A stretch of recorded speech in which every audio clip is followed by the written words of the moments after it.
Então, o processo democrático, o processo de redemocratização no Brasil, com a Constituição de 88, é óbvio que você vai ter, né, uma construção complexa, né, de interesses de partidos que já estavam no poder, e aí você tem o presidencialismo de coalizão, que eu acabei de comentar com os senhores. O governo Fernando Henrique, ele conseguiu montar uma base. Ele montou uma base lá no Congresso e conseguiu governar durante 8 anos. O governo Lula, a mesma coisa. Mas esse governar quer dizer o quê? Conceder ministérios, autarquias, empresas de economia mista para a gestão dos partidos políticos e dos seus interesses, cargos, verbas, projetos econômicos. Você está entendendo? Então, quando você tem uma coalizão de partidos no presidencialismo de coalizão, isso faz parte de qualquer país. Isso não é uma coisa absurda, não. Isso é uma coisa comum no processo democrático. A democracia tem um custo. E esse custo é a participação do povo, é a participação das pessoas, é uma quantidade maior de grupos econômicos que dividem o poder e convivem no mesmo espaço político. Tá certo? Tem o governo Lula, ele aderiu à Fiesp, à estrutura política, trouxe os partidos de esquerda, nomeou sindicalista, gente de ONG, de interesses culturais, de tudo que é tipo de área ideológica, faz parte no Ministério da Saúde, da Educação, toda isso é uma construção democrática.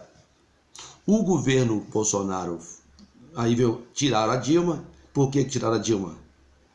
Tiraram a Dilma por causa do combate à corrupção, por causa da pedalada fiscal. Claro que não. A Dilma perdeu o poder político lá no parlamento. O Cunha boicotou a Dilma. Política. Ele está preso, inclusive, né? Boicotou a Dilma tirou a Dilma sem cometer crime.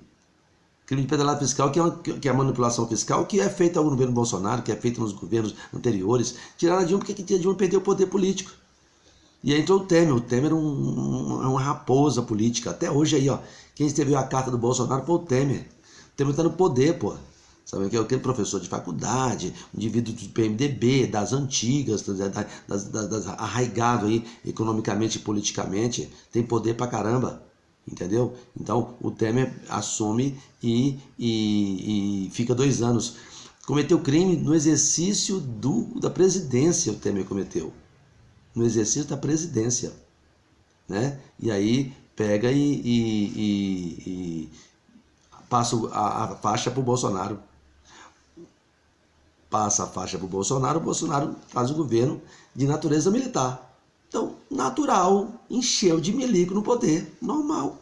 Os militares chegaram ao poder de forma democrática. Você tem mais de 14, 15 mil, 16 mil militares trabalhando na administração pública. Só que na administração pública reina o quê? O princípio da publicidade, da moralidade. Então é outro poder. Quando os militares estavam no poder na época da ditadura, eles faziam o que queriam, não tinha publicidade, não tinha investigação. Hoje não.